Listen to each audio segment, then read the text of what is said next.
Good afternoon, everyone. Welcome back to Starkey Farmstead. So, a little bit up to date for you guys. So, there's no bread to be found.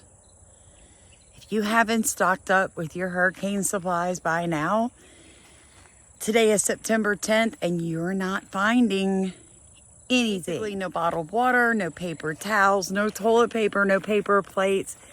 Gas is becoming hard to find. Propane bottles, little small green camp fuels, out. So if you've not gotten any of that by now, you're what we call crap out of luck. Moving on. LSU called me this morning. The veterinary clinic is closed Thursday. Hammer's appointment has been moved to next Wednesday at 1 o'clock. So he is one of those German Shepherds that is terrified of storms. So we've already worked out where we're going to keep him and how we're going to keep him comfortable over the next 48 to 72 hours as a storm goes through. So he doesn't have, any major anxiety that would cause him to chew more, because we've just gotten his tail healed from the episode prior to us leaving for Maui. So just say a little prayer there. We lost power for almost 2 hours this morning and it's not really even raining yet. I'm like, you gotta be kidding me, Louisiana. Like, you would think at this point that our Demco Electric and Spectrum and all of that would be better at preparing us for hurricane season, because we literally have hurricane season every single year. Every stinking single year. Demco, we go through this. And you can't keep the power on when it's drizzling? I'm just saying. I've got all my dishes washed, all my clothes washed. I did my hair earlier. I've got all the animals ready. The last thing we have to do for the rabbits is drop a tarp in the front of them, because if you have small livestock, most of them, just leave them be. Make sure they have places they can get dry. But don't, unless you live in a flood area, don't mess with them too much. Look, animals are smarter than we are, okay? I'm being very serious. They know how to survive bad weather. I'm seeing all these posts all over Facebook, and people are like, I have rabbits and chickens, I have goats, I don't know what to do in the hurricane with them. Give them a place they can get dry and leave them be, right? Just leave them be, because they know how to survive it. Now, rabbits are a little different. They don't need to get wet. Their fur can mold, and if they have kits and her fur or the bedding the kits are in gets wet, they're all gonna die. So don't let that happen. Other than that, guys, I mean, there's like not much you can do except know that you've got food and water and that kind of stuff. Do a lot of pellet feeding and not natural feeding, because I do 50-50. Then you should have already bought several bags of feed for your animals on top of what you normally feed them. So what am I saying? You've got this week's feed, right? Because it's only Tuesday. Well, you need next week's feed too, people. And you need it now, today, and you need it put up where it's going to stay dry. Please don't be those livestock people that wait until the hurricane hits, the power's out for a week, no shipments are being made, and nobody's running their stores because there's no electricity. And you're on Facebook screaming, I don't have feed for my animals, help.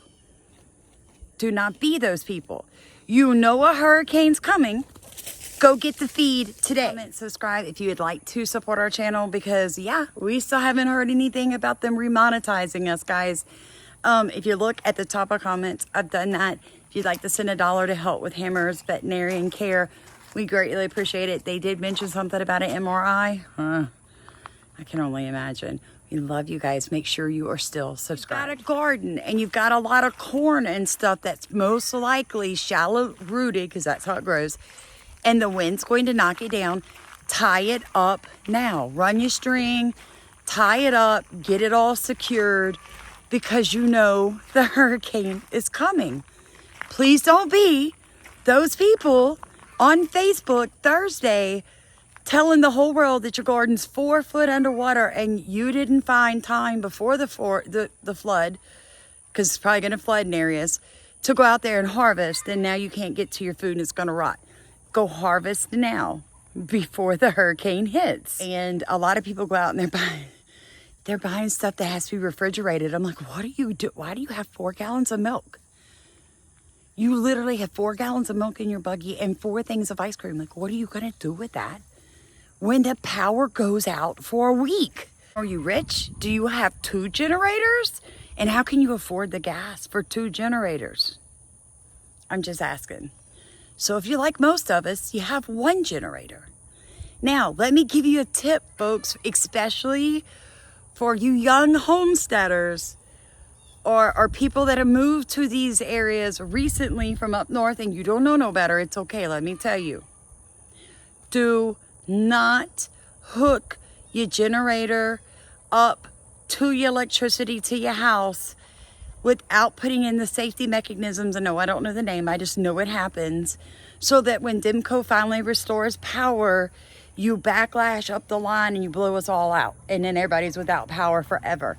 There's something you got to do here when you hook your generator up. I know that because I hear my husband griping about the people who don't do it.